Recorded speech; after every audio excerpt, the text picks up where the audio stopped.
지난주 김해 신공항 구활주로의 치명적인 결함을 부산 MBC가 단독 보도해드렸습니다. 그런데 착륙에 실패한 뒤 재이륙할 때 장애물과 충돌할 수 있다는 이 시뮬레이션 결과와 관련해서 국토교통부가 다시 시뮬레이션을 하겠다고 나서면서 논란이 일고 있습니다. 자세한 내용을 조재형 기자가 보도합니다. 여객기가 착륙에 실패해 다시 이륙하는 복행, 즉 고어라운드는 그 자체로 비상 상황입니다. 때문에 복행 절차는 평상시 이륙 절차보다 단순하고 안전해야 합니다. 보통 공항은 아예 없는 데도 있어요. 그냥 고장나면 이 맘대로 해. 근데 김해공항은 딱 이 정해진 절차를 안 가면 이제 장애물 회피에 좀 문제가 있다. 정부의 김해 신공항 기본 계획에 따른 복행 절차는 매우 까다롭습니다. 고도를 700피트 이상으로 최대한 올린 뒤 특정 지점에서 우선회하라고 돼 있습니다. 장애물이 많아 현재 공군도 쓰지 않는 우선회 절차를 그것도 특정 지점에서 선회하라는 겁니다.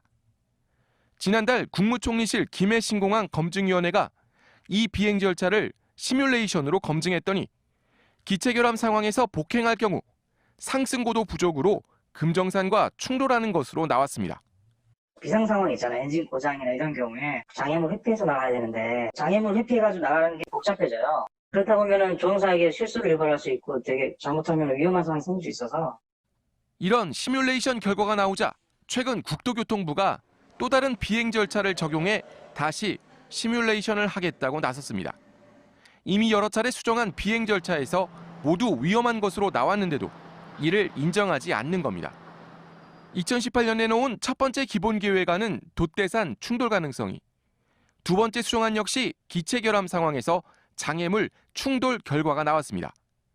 세 번째 비행 절차는 법정 최대 허용치인 6.99% 상승각을 적용할 것으로 알려졌습니다. 국토부가 김해 신공항 건설을 고수하려는 속내를 드러낸 것으로 보입니다. 시험을 한번 치고 나서 또 시험 치겠다, 또 시험 치겠다 하는 거하고 똑같다. 총리실이 중립적이어야 하는 관리자 의무를 위반하는 것이고 검증위원회의 독립적이고 객관적인 검증을 방해하는 것으로. 김해 신공항 부울경 검증단은 이에 대해 국무총리실에 강력한 항의의 뜻을 전달했지만 또 다른 시뮬레이션을 강행할 가능성이 커 보입니다. MBC 뉴스 조지영입니다. 20대 국회 마지막 본회의에서 과거사법 개정안이 부산 의원들의 주도로 법안 상정 8년 만에 극적으로 통과됐습니다.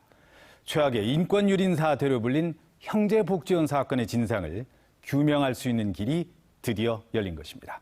민성빈 기자가 취재했습니다. 진실 화해를 위한 과거사 정리 기본법 개정안이 국회 본회의를 통과했습니다. 처음 법안이 상정된 지 8년 만입니다. 이번 20대 국회 마지막 본회의에서 통과되지 못하면 자동 폐기돼 21대 국회로 넘어갈 위기를 넘긴 겁니다. 2010년 해산한 과거사정리위원회가 다시 구성돼 형제복지원 사건에 대한 재조사가 이뤄질 예정입니다. 통합당 요구에 따라 배상과 보상 방안은 빠졌고 조사 기간은 3년에 1년 더 연장할 수 있게 조정됐습니다. 김무성 의원이 여야 합의 중재에 나섰고 전재수, 최인호 의원이 개정안 발의에 참가하는 등 부산 의원들의 역할이 컸습니다. 대한민국 국민이 인권을 유린당하고 했던 부분에 대해서 늦었지만 그에 대한 실체 규명, 진상 규명 이것이 가능하게 됐다는 데 역사적 의미가 있고 형제복지원 피해자들도 최악의 인권유린 사건의 진상이 45년 만에야 겨우 밝혀지게 됐다며 환영했습니다. 아픔이 가득한 그 과거사 사건에 대해서 돌아가시기 전에라도 아픔을 기록하고 이렇게 치유받을 수 있는 기회가 된 것에 긍정적으로 보고 있는 거죠. 하지만 워낙 오랫동안 방치된 사건이라 재조사 과정에 난항이 예상됩니다. 피해자 강제 연행의 공권력 개입과 부검용 사체 매매 규명, 원장 은닉재산 추적 등 과제도 많습니다. 또 피해자 구제를 위한 후속 조치도 21대 국회가 처리해야 할 숙제로 남았습니다. MBC 뉴스 민성빈입니다. 부산에서도 어제 고등학교 3학년 학생들의 등교 수업이 일제히 이루어졌습니다. 불안과 우려 속에서 실시된 첫 등교 수업의 표정을 정세민 기자가 전해드립니다. 굳게 닫힌 교문이 활짝 열리고 그리웠던 선생님들이 입구까지 마중 나왔습니다. 5번의 연기 끝에 꼬박 80일 늦게 찾아온 개학일입니다. 보고 싶던 친구들과의 첫 만남. 화면으로만 뵙던 담임 선생님. 오늘은 반갑고 즐거운 개학일입니다. 부산 시내 고등학교가 등교 수업을 시작했습니다. 비록 마스크를 쓰고 체온 검사를 하고 난 뒤에 들어선 교실이지만 개학이라는 그 단어가 그저 반갑고 멀찌감치 떨어져 앉은 친구들이지만 보기만 해도 절로 웃음이 납니다. 오랜만에 친구들을 봐서 너무 반가워서 좋았고 온라인에서 수업하면서 여러 불편한 점도 있었는데 직접 선생님들과 함께 수업을 하다 보니까 훨씬 더 효율도 좋고 집중도 더 잘 됐던 것 같아요. 아직 코로나19로 인한 불안감이 완전히 사라지지 않은 상황에서 마스크를 쓰고 수업을 하는 학생들을 지켜보는 선생님은 안쓰럽기만 합니다. 줄을 서서 열화상 카메라를 통과한 후에 교실에 올라와서도 굉장히 반가운데도 애들이 반가운 척을 잘 못하고 자리에 앉아있는 모습에 조금 안타까움을 좀 느낍니다. 한편 등교 수업 첫날 부산에서는 160개 고등학교에서 2만 6천여 명의 학생들이 등교한 가운데 모두 4곳의 고등학교에서 남녀 4명의 학생들이 발열이나 기침 등으로 선별 진료소로 이송돼 검사를 받고 결과를 기다리는 중입니다. 오랜 기다림 끝에 마침내 맞게 된 등교 수업 첫날. 시내 각 고등학교는 긴장과 두려움, 만남과 반가움이 교차하는 하루였습니다. MBC 뉴스 정세민입니다. 네, 오늘 신문 읽기 먼저 부산일보 일면부터 보시겠습니다.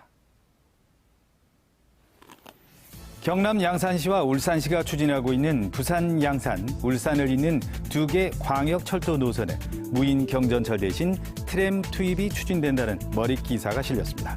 울산시는 국도 7호선을 따라 부산과 양산 용당동, 울산 무거동을 잇는 32km 노선과 국도 35호선을 따라 부산 양산 북정동, KTX 울산역 등을 연결하는 41.2km 노선을 추진하고 있는데요. 이 노선에 트램이 건설되면 공사비가 대폭 절감돼 타당성 조사 통과 가능성이 커질 것이라는 기대를 전하고 있습니다. 네, 일면에 있는 기사 하나 더 보겠습니다. 정부가 사업 시행자 대신 부산진역 컨테이너 야적장 이전 용역을 우선 시행하면서 착공 준비 기간을 1년 단축합니다. 2022년 초로 예정된 북항 2단계 재개발 사업의 적기 착공을 견인하기로 했다는 기사 내용입니다.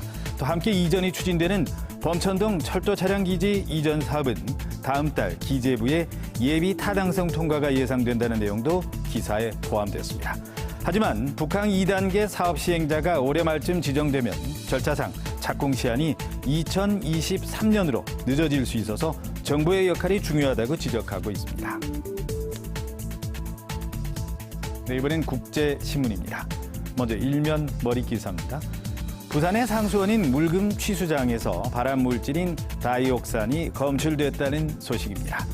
먹는 물 수질 기준을 넘지 않는 미량으로 정수 과정에서 제거되긴 했지만 2009년 이후 처음 검출됐고 갈수기도 아니라는 점에서 상수도 당국이 심각하게 받아들이고 있다고 합니다. 문제는 하수 처리장의 경우 다이옥산은 방류수 수질 검사 항목에 포함되지 않아서 다이옥산 방류가 지속될 수 있다는 점이어서 당국이 대책 마련에 나섰습니다. 6면 4회면입니다.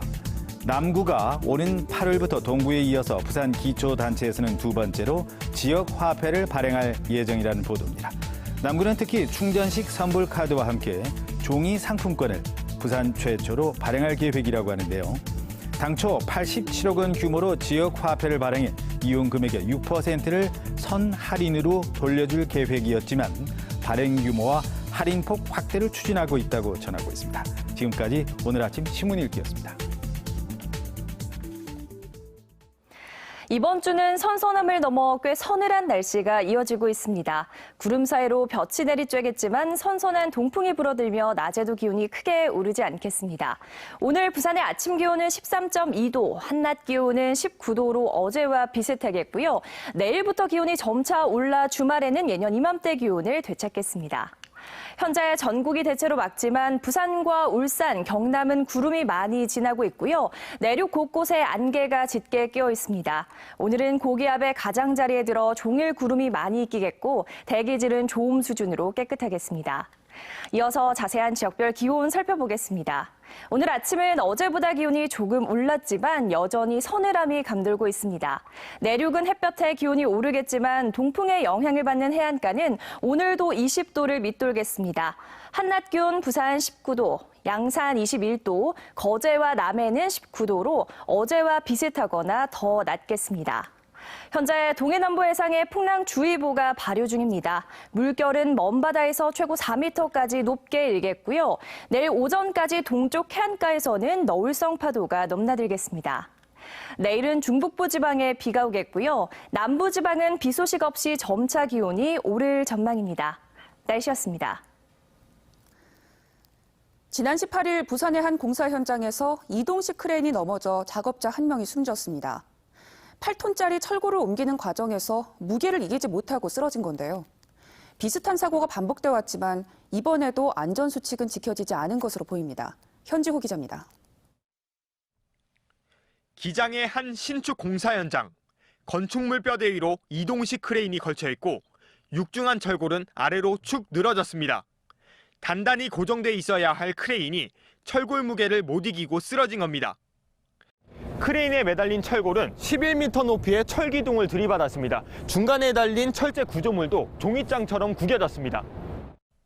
크레인이 바로 옆 수직 작업대를 덮치면서 그 위에 있던 하청업체 직원 51살 A씨가 떨어져 숨졌습니다. 들리는 바람에 이제 그 철골이 이제 옆에 치고, 고자 옆에 치고, 그게 고자를 넘어가면서 그 안에 있던 고자가 같이 넘어간 거예요. 한 11m, 12m 높이에서 같이 넘어진 거죠. 해당 이동식 크레인은 붐의 각도와 길이, 작업 반경에 따라 최대 50톤까지도 들 수 있는 장비. 하지만 철골을 옮기는 과정에서 작업 반경이 한계치를 벗어났고 무게중심이 다른 쪽으로 쏠리며 크레인 본체가 위쪽으로 들렸습니다. 8톤짜리 철골이 작업대를 때리자 작업대가 충격을 견디지 못하고 그대로 쓰러진 겁니다. 사고 당시 현장에는 안전관리자 없이 크레인 운전기사 등 하청업체 근로자만 5명가량 있었던 것으로 추정됩니다. 지난 3년간 이동식 크레인 사고로 무려 34명이 목숨을 잃는 등 비슷한 재해가 이어져 왔지만 이번에도 바뀐 건 없었습니다. 철골 하시는 분들은 한 피스라도 빨리 걸어야 자기들이 돈이 남는 거니까. 그러니까 안전 그런 부분들이 아주 무시되는 경우가 많거든요. 그리고 제작업체 따로 또 설치업체 따로 또 그 밑에 하청을 주고. 산업안전보건법 개정안, 이른바 김용균법이 올해 1월부터 시행에 들어갔지만 작업 효율에만 집중하는 현장 관행은 여전히 되풀이되고 있습니다. MBC 뉴스 현지호입니다. 지난달 부산 수출이 큰 폭으로 하락하면서 6년 만에 최저 수준을 기록했습니다. 한국무역협회 부산본부에 따르면 지난달 부산 수출은 9억 967만 달러로 1년 전보다 23.2% 감소한 것으로 집계됐습니다. 이 같은 수치는 지난 2014년 2월 이후 6년 만에 최저 수준으로 지난 1월 9억 6,359만 달러 이후 올 들어 두 번째 10억 달러 미만 실적이기도 합니다. 품목별로는 자동차 수출이 1년 전보다 70.6%나 감소했고 국가별로는 중국이 미국을 제치고 2달 연속 부산 수출 1위 국가 자리를 유지했습니다. 코로나19로 인해서 한동안 주춤했던 지역 미술계가 최근 활발하게 활동을 이어가고 있습니다. 특히 부산 미술의 역사를 증명하는 원로들의 전시회와 부산을 배경으로 왕성하게 활동하는 작가의 전시회가 동시에 개최되고 있습니다. 문화산책 송광모 기자가 전해드립니다. 한국 사회의 격변기였던 지난 1960, 70년대 부산의 미술계는 어땠을까? 누가 활동하면서 어떤 작품들이 주류를 이뤘고 그 당시 주류 작가들은 어떻게 성장했을까? 60, 70년대 부산 미술계의 작품들이 부산 미술 끝없는 시작이라는 제목으로 한자리에 모였습니다. 강선보, 권달술, 김정명, 류모수 등 60, 70년대 부산에서 활동하던 작가 34명의 작품들이 부산 미술에 걸어온 길을 알려줍니다. 태양에 담긴 이야기를 캔버스에 옮기자. 해서 집에 와서 캔버스는 크게 보통 캔버스가 아니고 보시다시피 이렇게 경사진 이런 좀 파격적인 캔버스를 만들어서 원을 하나 그려놓고 이 안에다 태양에 담긴 모든 이야기를 심자 해서 이 작품을 시작한 겁니다.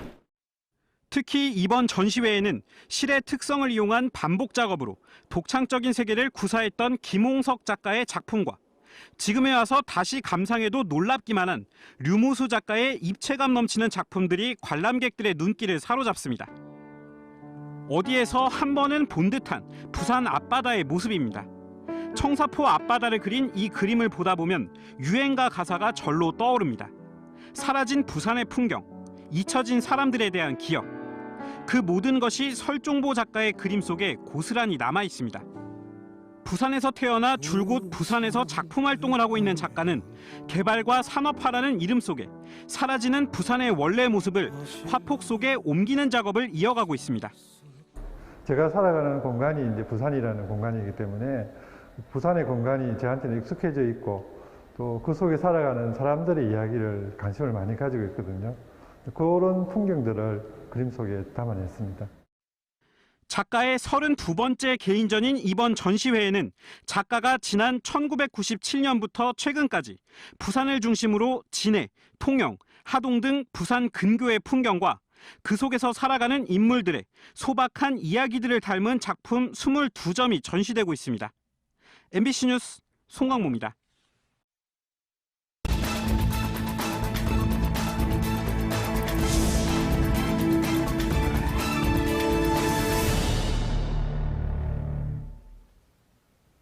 전라북도 전주와 부산에서 실종된 여성 2명을 살해한 혐의로 구속된 피의자의 신상이 어제 공개됐습니다. 전북경찰청은 어제 오후 신상정보 공개 심의위원회를 열고 피의자 31살 최신종의 얼굴과 나이 등 신상을 공개했습니다. 전북 전주에 살고 있는 최신종은 지난달 14일 아내의 지인을 목 졸라 살해했으며 같은 달 18일에는 부산에서 온 20대 여성도 같은 수법으로 살해하고 시신을 유기한 혐의를 받고 있습니다. 동네 경찰서는 자신이 사는 빌라 옥상과 화단에 양귀비를 재배한 혐의로 70대 여성 A씨를 검거했다고 밝혔습니다. 동래구의 한 빌라에 살던 A씨는 관상용이라며 양귀비 100주를 기르다가 이웃 주민들의 신고를 받고 출동한 경찰에 적발됐습니다. 경찰은 양귀비 100주를 압수했으며 정확한 경위를 조사하고 있습니다.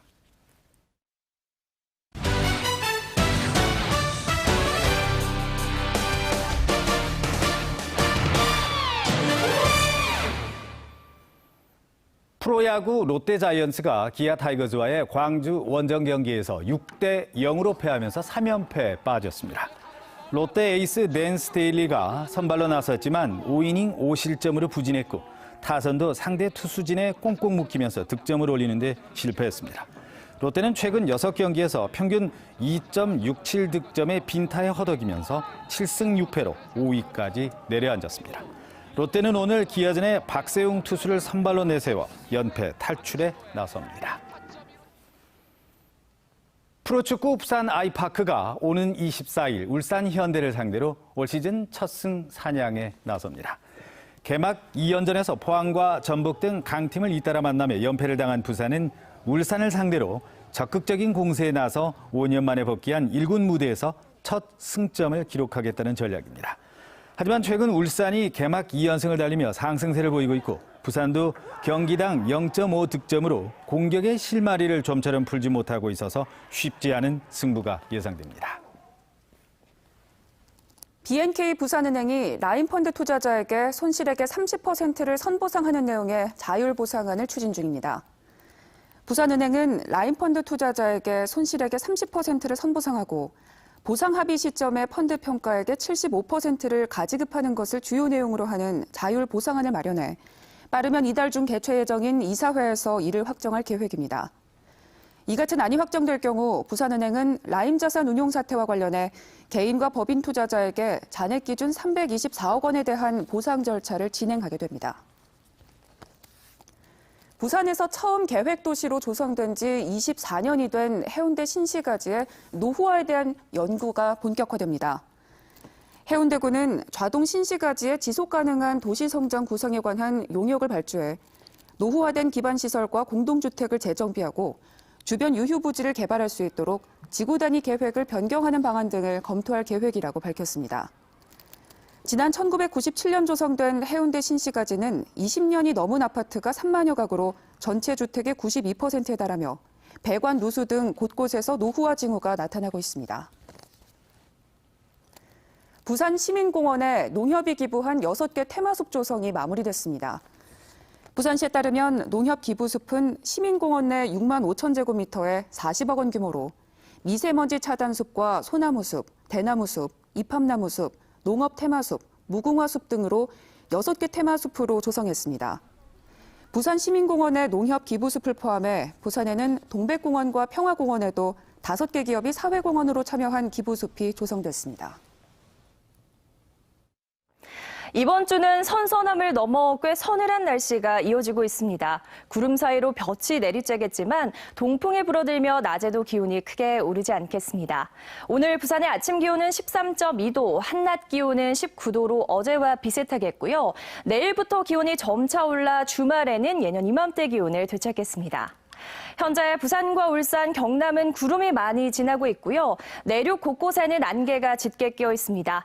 오늘은 고기압의 가장자리에 들어 종일 구름이 많겠고요. 대기질은 좋음 수준으로 깨끗하겠습니다. 내일 중북부 지방에 비가 오겠지만 남부 지방은 비 소식 없이 점차 기온이 오를 전망입니다. 날씨였습니다.